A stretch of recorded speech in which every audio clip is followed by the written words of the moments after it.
Salut, c'est Louis. On voit le déroulement d'un achat immobilier. C'est parti. Alors la première chose à faire, c'est de rechercher ton bien. Pour rechercher ton bien, tu as deux manières différentes de le faire. La première, c'est la méthode des sites des petites annonces, comme Le Bon Coin, comme Ouest France Immo, comme seloger.com, comme Logiquimo. Il y en a plein d'autres. C'est la manière la plus simple, mais pas la manière la plus efficace. La manière la plus efficace, c'est la deuxième solution. La deuxième solution, qu'est-ce que c'est? C'est le marché gris. Le marché gris, c'est tout simplement le marché qui est réservé aux investisseurs en place. Comment rentrer dans ce marché-là? Il te suffit, quand tu es en prospection, quand tu vas voir des agences immobilières, quand tu es en visite, d'expliquer tout simplement à l'agent immobilier que tu cherches un bien dans cette ville-là, dans ce type-là, et que la banque te suit par exemple sur 250 000 euros. Et lui, dès qu'il aura un bien qui ressemble à tes caractéristiques, au lieu de le mettre sur Le Bon Coin et de perdre du temps, il appellera ses contacts, il enverra des listes email et toi, si tu es dedans, tu pourras bénéficier de ces biens en exclusivité. La deuxième chose à faire, une fois que tu as trouvé ton bien rentable, c'est de faire une offre d'achat.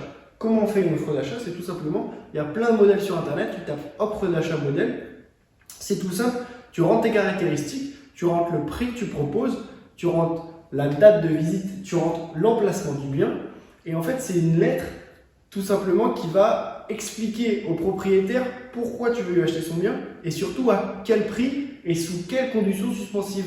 Les trois quarts du temps, il y a une condition suspensive qui est tout simplement l'obtention de crédit.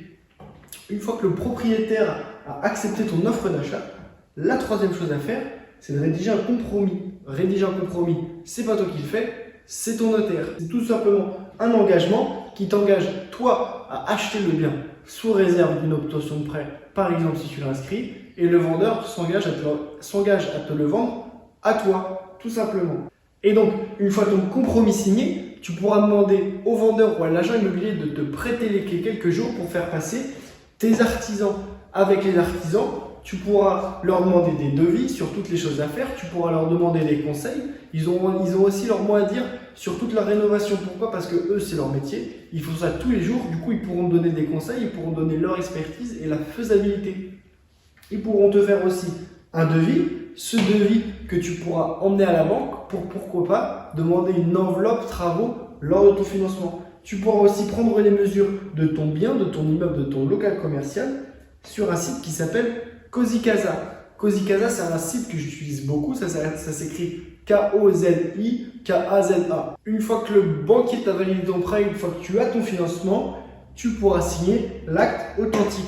Tu le signeras chez le notaire, le vendeur te donnera les clés, ton notaire se chargera du virement et tu seras enfin propriétaire, tu auras enfin les clés. Une fois que tu seras propriétaire, tu pourras justement faire passer tes artisans pour réaliser les travaux. Si tu fais un gros chantier, une grosse rénovation, je te conseille de passer toutes les semaines. Pourquoi passer toutes les semaines? Parce que des travaux, c'est un peu des imprévus. Imaginons quand on casse un mur, quand on enlève, par exemple, un lambris, quand on refait les peintures, il y a tout le temps des surprises. Et donc, si tu passes toutes les semaines, tu pourras voir les surprises en direct avec les artisans. Ça les rassurera. Comme ça, tu pourras les régler, tu pourras parler du projet, tu pourras parler d'un peu de tout et de rien. Et tu pourras surtout les faire rentrer dans ton réseau. C'est super bien. Et donc, une fois que le bien est rénové, tu pourras prendre des belles photos, faire une belle description et mettre tout ça sur Le Bon Coin. Sur Le Bon Coin, tu auras plein de futurs locataires qui voudront y habiter. Tu pourras faire ta propre sélection, en choisir un, le faire rentrer dans ton bien,